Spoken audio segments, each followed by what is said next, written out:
எல்லோரும் சொல்லுவாங்கள்ல, சில பேர் சொல்லுவாங்க, அதான் இயேசு ரத்தம் சிந்தனை அப்போ எங்கள் பாவத்தில் மன்னிச்சுவாரா? நீ நம்பினா மதிப்பார், அது நிச்சயம் உண்டு.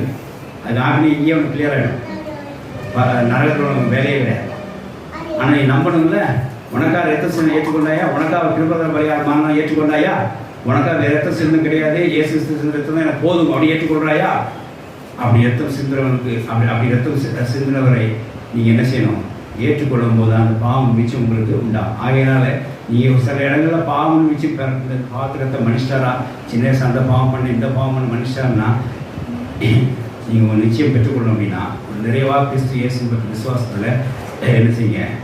காணப்படுங்க. இயேசு எனக்காக ரத்த சிந்தினா என்ன பாவம் மன்னிக்கிற கிருபாதார பலியானம், ஏன் பாவம் மன்னிக்கப்பட்டது. ஹல்லேலூயா! இப்படி நினச்சி பாருங்க, உங்களுக்கு விசுவாசம் நீங்கள் ஆரோக்கியமாக இருப்பீங்க.